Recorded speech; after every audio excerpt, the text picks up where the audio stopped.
Hello বন্ধুরা, আসো আজ আমি তোমাদেরকে করে দেখাই ঘুগনি। তো এই ঘুগনিটা আমি করেছি মটর আর পাহাড়ি ছোলা দিয়ে। তো এটা হচ্ছে পাহাড়ি ছোলা বলে, অনেকে কাবুলি ছোলা বলে, মানে মোটা ছোলাটা।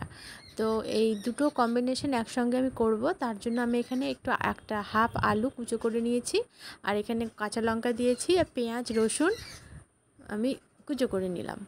তো এটা আপনারা এমনি বটি দিয়ে চাকু দিয়ে করে নিতে পারেন, তো আমি এইভাবেই করেছি।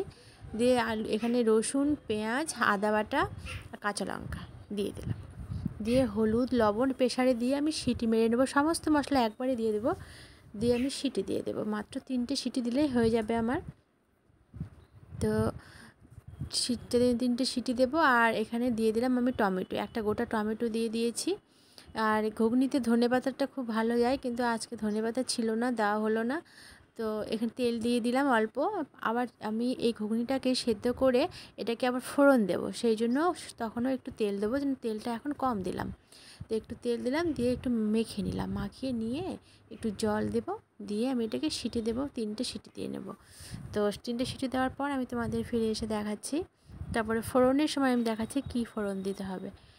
তো ঘুগনি তো অনেক রকমভাবে রান্না করা যায়, কেউ এইভাবেই করে, আবার অনেকে আবার যে আমি গরম মশলা দিতে ভুলে গিয়েছিলাম, মানে গোটা গরম মশলা দিয়ে দেবো।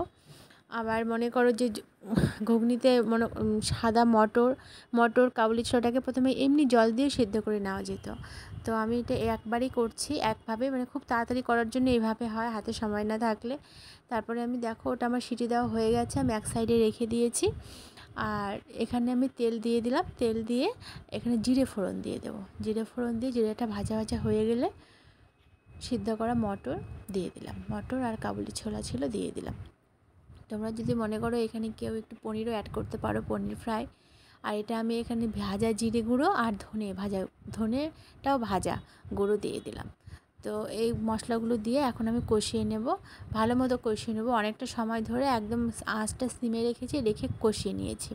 পুরোটা তো আর দেখানো যায় না, তো ভালো মতো কষিয়ে নিয়েছি। মটরের ঘুগনি সবসময় ভালো করে কষাতে হয়। আর কষানো হয়ে গেলে আমি জল দিয়ে দিলাম, যতটা তোমরা খাবে গ্রেভি রাখবে তত তেমনি করে জল দেবে। জল দিয়ে আমি গরম মশলাও দিয়ে ফুটিয়ে নামিয়ে নেব। তো তোমরা এইভাবে একবার হলেও এই দুটো ডালের কম্বিনেশন রান্না করে দেখবে, খুব ভালো লাগবে খেতে।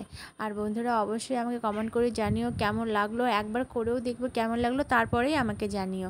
এইভাবে করে খাও, তোমাদের এত ভালো লাগবে কি বলবো। আর হাতের সময়টাও অনেকটা বেঁচে যায়। আর আমি একটু হওয়ার পরে ঢাকা দিয়ে রেখে দিলাম। Bye bye.